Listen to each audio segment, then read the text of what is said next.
Welcome to a brand new episode of Let's Talk Broncos. It is Raider Week. It is Wednesday. We're almost there, ladies and gentlemen. And it's another time for Let's Talk Broncos. We're not from the Mile High Sports Studios. We're here remote, but we are live. So if you're watching over on Twitter, I need you to pop on over to the YouTube or the Facebook stream to get your questions and comments highlighted. I'm here with Zach Seegers and Joey Richards. Guys, how are you? I'm doing really good. The after birthday work kind of sucks. It's like, damn, like that show was like just one day. Like why wasn't it more? But why don't I get more days solely focused on me? Yeah, exactly. I was trying to figure that out the whole day. Like I was doing my stuff. No one was texting me happy birthday anymore. No one seemed concerned about how my day was, like all that. But yeah, no, it was okay. Regular day for me. But I'm home now. I'm ready to podcast with Bri and Zach here, answer some questions, and I'm excited for that. Yeah, same. Excited to answer your guys' questions. It's been a minute since we've done this. I kind of totally forgot about the mailbag concept. I hope we do more of these. It's always so fun, I think, to talk back and forth with the fans.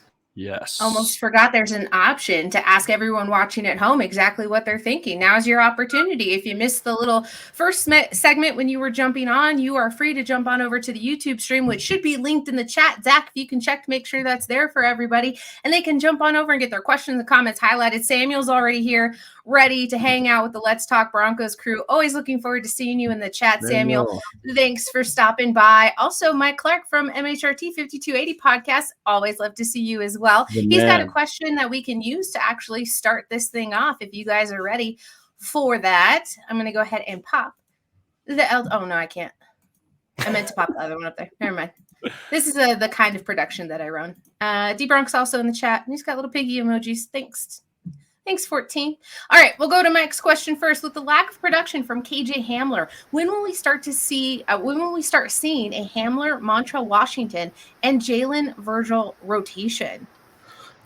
Man, wouldn't that be nice, Mike? Because my bet. Okay, here's something crazy. Before the season, we did a list of bold predictions, and I said Jalen Virgil would outproduce KJ Hamler. Jalen Virgil hasn't been activated on game day so far yet this season, and yet somehow that bet is looking better than my Baron Browning bet. That's crazy, and it's totally a function of the fact KJ Hamler hasn't produced at all either. So I think you have to start rotating them some.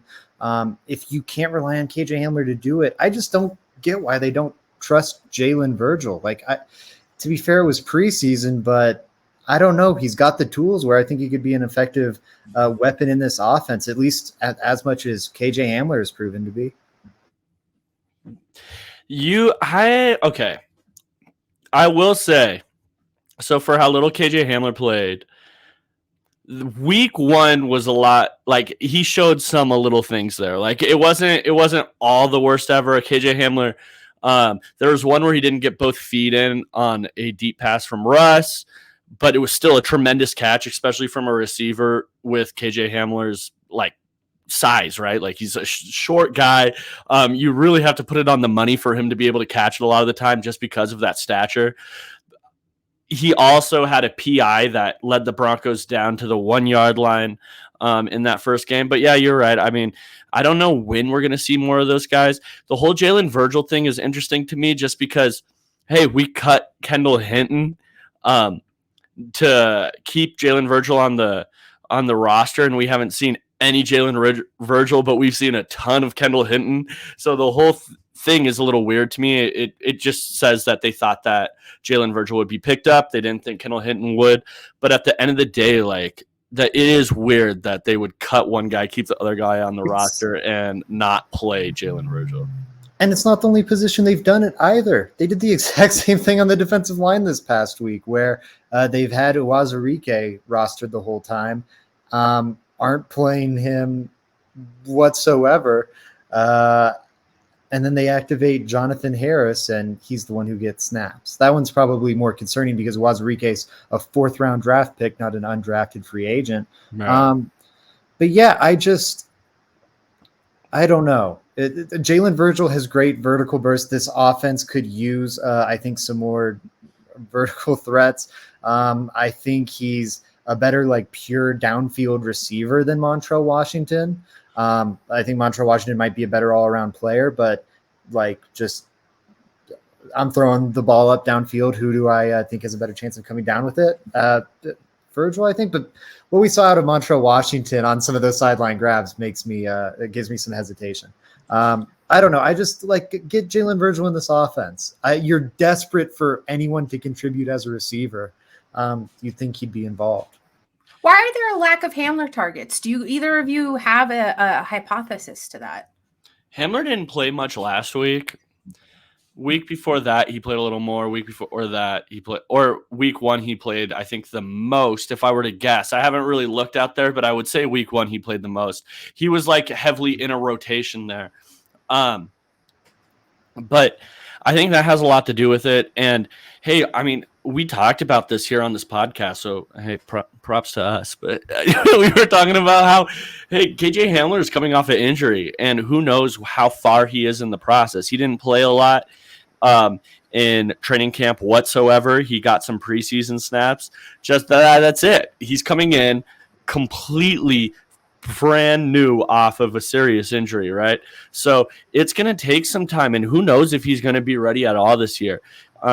It's kind of scary. I don't want it to be where KJ Hamler, we don't know what he is by the end of his rookie contract. That would be a really big shame.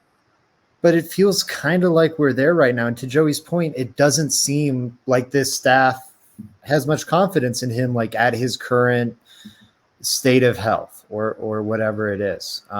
They're playing him week on, week off. Maybe that finally changes in week 4, but that's kind of how they justified him not playing at all in week 2, was like, this is a precautionary thing. We're sitting him off this week because he played last week. Played 40 snaps in week 1, was only targeted the one time, and then played 19 snaps in week 2. And of those 59 snaps so far this season, only 8 of them have come from the slot, which I think is also telling in this offense.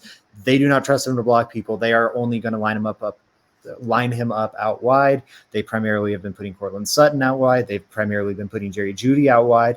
And as a result, Kendall Hinton's become the slot. I feel like that's a role Jalen Virgil could be filling some here, like because he has the blocking ability. He's shown it at App State. Granted, that's a Sun Belt team, but has the weightlifting and whatever. I don't know. Give him a shot. Give him a shot. We're asking Montrell Washington from Samford to do it. We're asking Kendall Hinton, a converted quarterback, to do it. Let's give Jalen Virgil, the guy who looked great in the preseason, a shot. Yeah. Awesome. Samuel Castro says, unleash the Kraken. I don't know exactly who that's pointed at, but I kind of love it. I want to see that happen. Zach, you mentioned Jerry Jeudy, which leads me to my next question, if that's all right, if I move on. It's a really interesting one from Alexander over on Twitter. Do you see Jerry Jeudy breaking out anytime soon? And if he doesn't, will the Broncos move on from him? More picks for Peyton. Which wide receiver prospects within round 2 and 4 would you target? Do you guys have your eyes on anything? Is that something you would even consider? We've talked at length on Let's Talk Broncos about sort of where Jerry Jeudy is in the depth of the wide receiver room, what the expectations are, and how that differs from different parts of Broncos country. I'm really interested to see if you guys even think that's a possibility, and it sounds like so is Alexander. Joey, I'll throw it over to you. Okay, so I think I'm a little higher on Jerry Jeudy than my 2 other podcast co-hosts. No, I'm in lockstep with you on this one, I think. But are you? I don't want to mess up your flow. Yeah. Keep going. Okay, I do see flashes of like Jerry Jeudy being the guy that we all saw, and that's a big deal. On that slot fade he caught in that first game, what was a huge play. Jerry Jeudy showed so many good things. I've said this exact same thing here on this podcast, where it was like, damn, he showed like 6 really good receiver traits just on that one play. And it leaves you thinking this guy can do it. He 100% can do it. I've seen it countless times. He gets open at will. It's just like honing that in to a consistent player, right? I do think that Jerry Jeudy is going to have really good games this year. if that's the question here. I do. I think he's going to have very good games this year. Multiple. The consistency is something that I'm more so worried about if we're speaking only on this year. Can he be consistent game through game through game? I'm not so sure yet. And then the second part of it, if he doesn't, will the Broncos move on from him? It's hard to imagine that. At the end of the day, though, in my brain, every single player has a price. Every single player has a price. I don't care who it is. All of them do. And I think that, yeah, I mean, if the right team came across and offered you a much enough, you take it. And then as far as the draft receivers, the guy I really like is maybe round 2 through 4 is Zay Flowers from Boston College. I don't know if you've ever checked him out, but I love Zay Flowers, man. He can kind of play. He's more in that KJ Hamler role, but similar thing where he's a really great route runner. He stretches the field super well. Great yards after catch guy. A lot of good things there. So that's a name to keep an eye on. Yeah, I could totally see Jerry Jeudy breaking out. I also don't have problems with drafting other guys. I think you see the best receiving rooms in the league go 4 or 5 deep. And I think there's some young names that are definitely interesting with the Broncos, like Brandon Johnson and Jalen Virgil and Montrell Washington and all those guys. But I would totally be down to add more bodies. I don't get the Jerry Jeudy pessimism all of a sudden. Like, first year was very up and down, kind of very all over the place, but you saw the flashes. Year 2 was super disappointing. And then year 3 has a great first game, gets injured in week 2, and then is playing hurt in week 3. Like, I'm okay with week 2 and week 3 not being great after week 1 was awesome given the injury and whatnot. Like, let's slow down on the panic. I think everyone saw the ball go off his hands in the SNF game. Totally disregarded the context of that play, which that it was tipped half a yard away from his hands, and then just went, "Oh my God, Jerry Jeudy's a bust." Like, I think it's the whole idea of the lens, right? We talked about this, I think, just this week, of how people are going to use their perceived biases to kind of structure their takes on Jerry Jeudy, because his name's not getting thrown out there a lot. Flash plays aren't a whole thing. Cortland Sutton is leading in yards. So I don't know if it's maybe just a little bit of pessimism because of the NFL and your favorite home team is a lot about what have you done for me lately. It may just be a really strong emotional reaction from people who are coming in at a lower approach to Jerry Jeudy this season. Right. I think that's fair, but I don't know. I don't think you've seen the reasons for pessimism so far. I think the reasons for optimism around Jerry Jeudy have greatly outweighed the reasons for pessimism this season. He's still not living up to the first round pick status, but he's trending towards being like a good contributor in this offense. Like, you see it when he gets the ball in his hands. He just has special movement skills. I'm excited to see more of it. That said, would not mind seeing them add another wide receiver. Don't see the Broncos trading him. I also see that D-Bronx asked, just like, would you pick up his 5th-year option? I think you have to see a lot more before you're comfortable doing that. Like, if the season were to end today, I don't know, probably not. Isn't that best? Isn't that like the pessimism though? I think you actually just answered the question from a really, let me qualify that statement by saying, if you're not so sure you're picking up his 5th-year option, I think that's because there's a little bit of a lower perception of his play. But you can trade the guy, or not trade the guy. You can let the guy walk in a year. You can add more. I don't know. You need him as a weapon in this offense right now. So you're not trading him in season because you're trying to win games, unless like the season totally goes off the rails. And if things were to end right now, we just haven't seen enough. He's only played like 1 game, but I think like in that 1 game, you saw like to what Joey's saying, you saw so much of what you wanted to see. So I don't know. Like, I definitely wouldn't trade the guy. Do I have to see more than just like 1 game of it to totally buy in? Yeah, right now I'd feel pretty uncomfortable because most of the sample size is not exciting. But like, if he can build on what we saw in that first game and have like splash performances like that throughout the season, yeah, I'd totally pick up his 5th-year option, especially now that it's position based. And then, sorry, I just want to get through the original question. What wide receiver prospects do I like? Love Zay Flowers. Kayshon Boutte. Had the weird flare up at the beginning of this year with LSU. I don't know what's going on there. maybe drops because of weird character questions in regard to that. But I think just all over his tape last season, like you just see the stuff I love, like awesome route running. And then when he gets the ball, he just has the speed to pull away from everyone and great run after the catch ability. Can break tackles, work through contact some. I'm a big fan of his. So to that 5th-year option question, that was like something I wanted to hit on real quick. I don't know what I'm terrible with the salary cap and the contracts and everything like that. I'm not that guy. I'm more so just like looking at players and seeing how good they are. Guy, I like that. That's what gets me going with football. But I imagine the 5th-year option for the wide receiver isn't that high, and then you really have to look around the league and say, are we going to get a better third wide receiver than Jerry Jeudy? So I think I would pick up the 5th-year option because I don't think that like the odds of you going out there and picking up a better one when you have Cortland Sutton and Tim Patrick as your 1 and 2 wouldn't like I would imagine that would be pretty difficult to do. Yeah, I think you go ahead.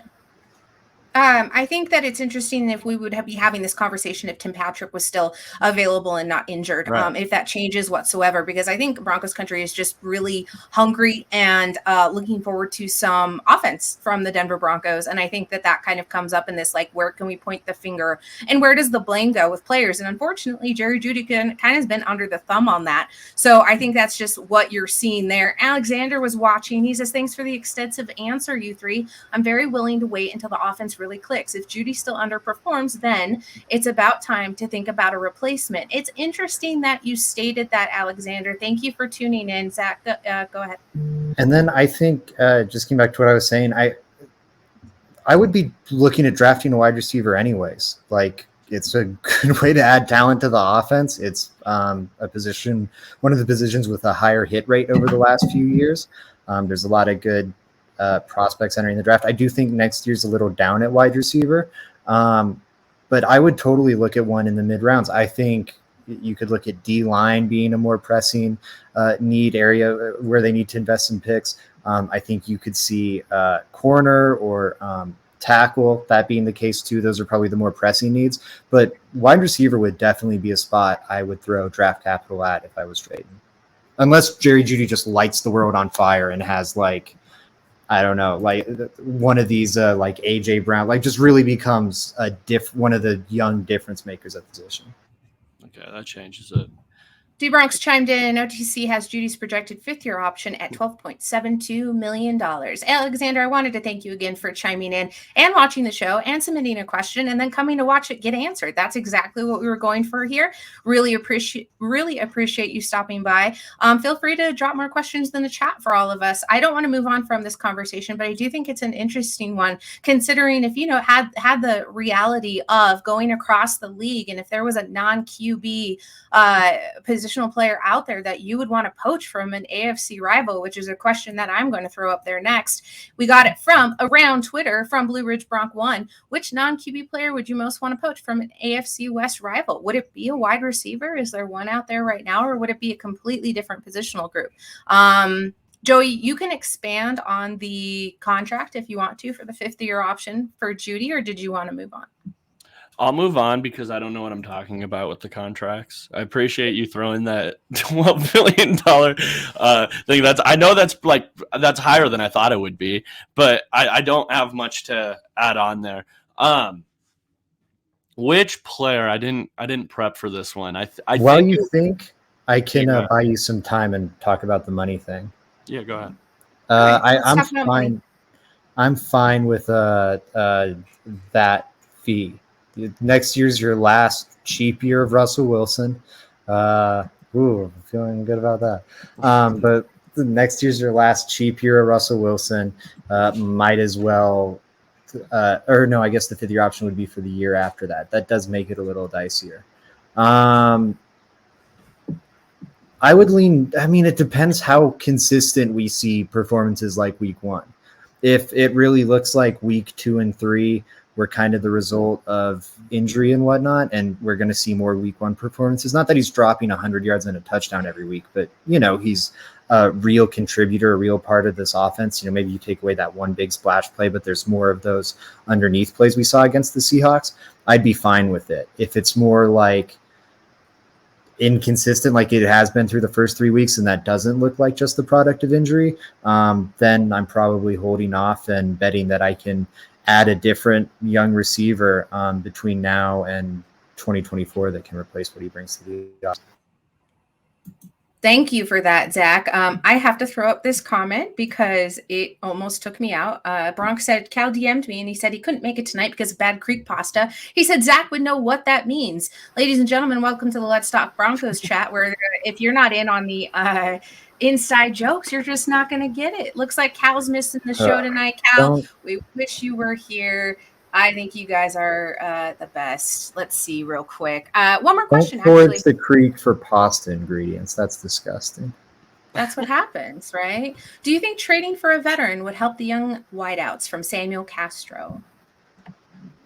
I don't think it would hurt, right? But I also don't think that the Broncos are in a position to trade picks for like a lot right now. That would be my thing. The Broncos next year, you start looking at players that could walk. You start looking at different things. You need players coming in on cheap contracts, like we were just discussing with Jerry Jeudy, right?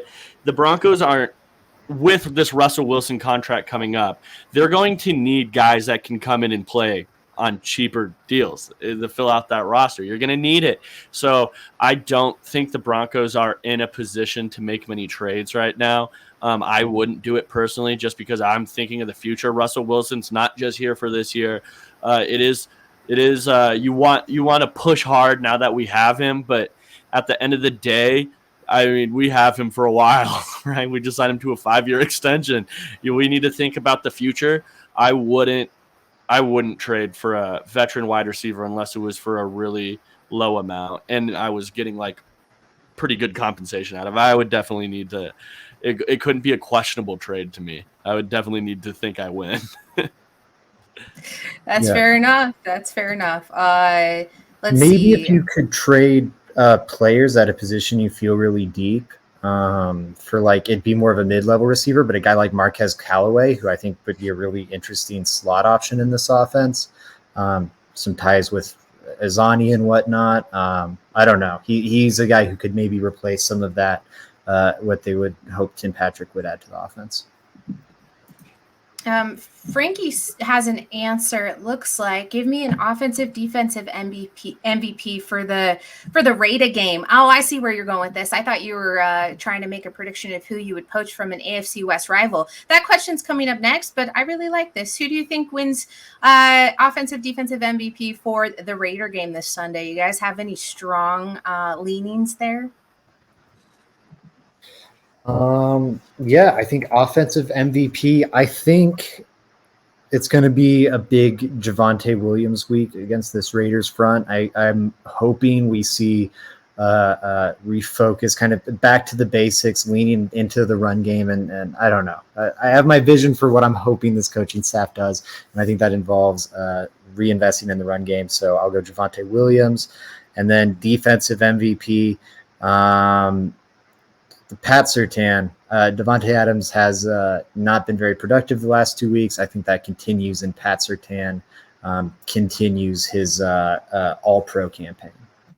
You obviously already stole my answer because I was going with Patrick Surtain, but I'm going Melvin Gordon. I do think the coaching staff is going to go for the run game, but I still have all my chips pushed in on Mel. So that's what I'm sticking with. Joey, go ahead. Yeah, I'm going completely opposite of you guys. I think this is the Russell Wilson game right here. I think that the Raiders' pass defense is really, really not very good. Eric Hobbs is on the injury report right now. And outside of that, I mean, they traded Mullen this offseason. Like, they don't have many guys in coverage over there. Almost went there. Rocky Sin down too. Sorry. You're good. I think that Russell Wilson is going to have a big game. I hope he does, right? Like, this is the game to have it right here in this one. Kind of get that offensive rolling. If I'm looking at the defense, I want to say it's going to be one of our pass rushers. I really do. I don't know who to pinpoint there, but that Raiders offensive line isn't very good. And I was listening to Randy Gregory on Broncos Country Tonight talk about. He's hilarious, by the way. If you haven't listened to that interview, go listen to it. But he was on there talking about how the edge guys were all fighting about who was going to go try to tee off against that tackle that came in for Trent Williams. And it's kind of that situation this week, right? The Raiders just don't have many guys. And I think it's going to be one of those pass rushers. The Broncos edge room has been crazy good this entire season to this point. The Raiders game isn't where it stops. I love that. I think you may have convinced me there, Joey, that that's a stronger position. What is it, Zach? Do you have a question? I'm Do you just have a comment? agreeing. I like what Joey said. I'm agreeing. Oh, I thought you were. No, No, you're okay. This guy. I saw a finger and I was like, oh, what do you have to add here? And that was my bad. I was looking at my peripherals. Yeah, Joey, perfect point. I still want an answer to this, y'all, but I don't have an answer to it either. It's a little bit of a rough one. Do you like the roster that the Denver Broncos have in place? But is there a player within the AFC West that you'd be looking to poach right about now? People are going to hate this answer for me because we just traded for Russell Wilson, but I'm still taking like her. Oh, non-quarterback. It's got to be non-quarterback. Yeah. Okay. I would have gone there too. You would have gone there too? Okay. Mm-hmm. Let me think. We'll come back to it at the end of the show. Or, okay. Yeah, go ahead, Zach. I'll buy Joey more time. Get your shit together, Joey. I'm going to go Devontae Adams. I just think kind of to the Jerry Jeudy point, just like there's a lot of uncertainty in that room right now. It is a little too much like Courtland Sutton is the passing game, and Devontae Adams would help that out a lot. I think Devontae Adams and Courtland Sutton would be a really fun pairing, and you'd be giving him to Nathaniel Hackett, who I think probably maximized how you can utilize Devontae Adams. Like, I think it'd be tough to I don't know. Like, I think that it'd be hard to get more production out of him. Like, it was pretty fantastic. I don't know. It's just really interesting to me that Devontae Adams isn't having production right now. He's matched up with a quarterback that a lot of people seem to think is in the top 10. The top 10 there. And so perhaps maybe it's a little bit of the coaching staff doesn't know what to do with them, but I can't not put a little bit of blame on Devontae. I'm talking here that Devontae Adams doesn't have what it takes. Do you want me to say it, Zach? Do you want me to say that maybe Josh McDaniels isn't doing a very good job in Las Vegas? I think I can answer that, but I also think there was a propensity and the chance that he could have done an okay job given what his ceiling was. I never said he was going to be a good coach. Okay, the only one who's wrong here is actually Zach Seegers, and I want to get the record straight. Bri and I were right. We said low floor. Zach said he had a high floor because the play calling. Let the record show. we didn't say high floor, high ceiling. We said low floor, high ceiling. Zach said, I don't know, the play calling probably gets him a higher ceiling. It was a position I immediately moved off of. If you look back on the episode, meanwhile, you never, watch the tape, Joey. It says low floor. This would be low floor. I don't know what you want me to say here. Wait, I can't do this again, but I want to shout out to Clyde. Go Broncos. I just subbed. How about the D this season? They look so good. Thanks for subscribing, Clyde. We're happy to have you along. Welcome to where we just have a bunch of infighting between the LTB crew, and it's all centered around Josh McDaniels and the fullbacks, kickers and punters excluded today. Really happy to have you along. I'm Bri Maestas here with Zach Seegers and Joey Richards. If you're still watching on Twitter, I don't know what you're doing. Jump on over to the YouTube stream chat. We're having a bunch of fun over here. I'm going to get to a couple more questions just real quick. Frankie says, it's Brandon Parker week for Randy Gregory. Guys, tell me what that means. That Brandon Parker's not very good, and then Randy Gregory's really, really good. Playing like a defensive player of the year. That's a great point. I wasn't thinking about. I was like, oh, the Raiders' offensive line isn't. I was thinking about the Chargers matchup in Week 6. Like, oh my God, Storm Norton and Pipkins against Chubb and Gregory. That's going to be fun. Overlooking this one because Colton Miller's solid, but Brandon Parker against Randy Gregory, who's playing like a defensive player of the year right now. I'm hyped. Can I answer the question on the AFC West real quick? I came up with my guy. I and I don't know if this is the correct answer. I just like watching this guy a lot. But Derwin James with Justin Simmons in this secondary would be so stupid. It would be crazy. It would be so good. Obviously, Derwin James is hurt a lot, but when he's on the field, he's one of the best defensive players in football, and I would love him on our team.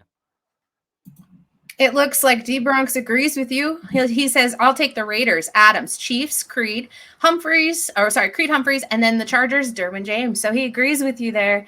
And I believe Alexander says those were exactly his choices as well. So I like Slater. If you can add a healthy one, throw him at right tackle. But obviously with his injury, that changes things. Right.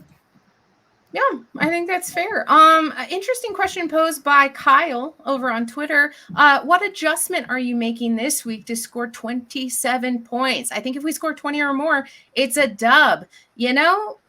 Got to be more than 16, I'm thinking, against the Raiders, since they were the highest scoring AFC team last week. I don't know if that correlates to much, but I do think the Broncos need to start scoring a couple more points. The D has been absolutely dominant there, though, so the Broncos defense is holding it down. Do they really need to score more than 21 points? I don't know, guys. Let me know. What do you think the adjustment needs to be? Zach and I already talked a little bit about opening up that run game, kind of leaning into that, using that to score some points. What do you think, Joey? I think getting started on first down is a big deal. The Broncos not being able to do that last game kind of sucked. When you're not getting positive yards or to set yourself up later, later in the sticks for second and third, it really makes it tough and it puts your team in a bad position, especially when you're having a quarterback that's kind of struggling right now with a coach that's kind of struggling right now. A lot of things going bad. It would be really beneficial to the Broncos if they could get creative on first down and get some easy yards there. Now that might even be the run game, like you guys were talking about, right? If they can get positive yards to set themselves up later, or if it's screens, or if it's just some creative way to set yourself up for later in the sticks, that would be super beneficial to the Broncos for sure. Easier said than done, though. I will say that. Much easier said than done. I'm the podcaster here. For me, I want to see less. I want to see the Russell Wilson offense. Like, if I'm being real, that's what I want to see. I think that is the best way to use Russell Wilson. I think all the let Russ cook thing is nonsense. What I want to see is, I think Russell Wilson's such a high variance quarterback that the steady part of the offense is going to be the run game. And you've got the running backs to do that. Even if you want to sit Melvin Gordon down some, I think Javonte Williams and Mike Boone can totally do it. I'm not saying they should, Bri. I see your head shake. I'm saying I've seen that conversation around, and I'm not even interested in that conversation point. You want to take Gordon out of the mix? Fine. Replace him with Mike Boone. Still lean on that run game on the early downs. That'll accomplish what Joey's laying out, because right now what they're trying to do is they're trying to call like Aaron Rodgers plays for Russell Wilson, like stick and spacing and all this like horizontal stretching quick game stuff. And you know what Russell Wilson's always been bad at? That shit. It was the same problem when Shane Waldron came in from the Rams to Seattle and tried to introduce a lot of it to Seattle's offense last year. By the end of the season, they had abandoned it, and you had Russell Wilson rolling again. I'm hoping Hackett's smart enough to learn that lesson quicker than Waldron did, especially when it's already been laid out for him literally a season ago. If you watched Russell Wilson tape a season ago, which one would think Hackett did, it should be easy to put these puzzle pieces together. But yeah, let's lean heavy on the run game first and second downs. You've got the second coming of Marshawn Lynch already in the backfield. Punish defenses that way, and then Jerry Jeudy, Cortland Sutton, deep balls, baby. Let's ride. That's right. That's awesome. It's back. We're back. We're excited. I think we're all anticipating what's going to happen on Sunday. You got to stay tuned for the Let's Talk Broncos breakdown. We won't be here on Thursday, but we will have a show Friday and Saturday to kind of ramp up for Sunday's game. I'm looking forward to both of those episodes, as we'll do previews, matchups, and some bold predictions for what might happen. That's all the questions that I have through the chat. I didn't know if you guys wanted to touch on anything else before we're out here on this lovely Wednesday evening. No, I'm good. Hey, shout out you two. Both we're out here, We out here. This is the best. I love it. Happy Wednesday, you all. Zach, Joey, tell the people where they can find all of your excellent work. Yes, everybody, go follow me at JR Drafts. Find my writing at Mile High Sports. And then those are and then Frankie and I are going to be back with the halftime spaces this next game. So make sure you're checking that out. Other than that, I'm good. Awesome. Clyde, we'll see you Friday. That's for darn sure. Make sure you set those notifications. Go follow us on Twitter. Be happy to talk to you. All right, go ahead, Zach. Where can everyone find you? Mile High Sports, Zach_Seegers. The number one thing I would want to promote, though, is please drop your likes on this show if you're viewing it on Facebook. Makes our lives so much better. Or liking it on YouTube, or sharing it, telling a friend. We want to build a fun community here, and we need more of you people to do that. So, invite them along. People is crazy. Send it to your friends. I don't know. Text it to your parents if they're Broncos fans. Put it in the Facebook communities. I don't know, guys. It's been a great show. You can find me. I didn't say it like you people like that. You people is hilarious. What do you mean, you I'll have people? you know, guys, that I love you, and these are very knowledgeable and great fans. Is how I address everybody here. I wouldn't call them fans. I think we're an inclusive community where we're all on the same level. I don't need to be some idol you look up to like Joey. I do. It's been a wonderful night. You can find me over at Bri Maestas 303. I'll be here with the Let's Talk Broncos crew 5 days a week for Mile High Sports. Like I already told you, Monday, Tuesday, Wednesday, not here on Thursday, but we'll see you Friday and Saturday. You can also catch me on the Fan Cave 1 to 2 p.m. on Mondays for Mile High Sports Radio 98.1 FM. It's been a great evening. We'll catch you Friday and have a good one. Oh, look at that. Sam says, beat the Raiders. Go Broncos country. On that note, good night. Let's ride.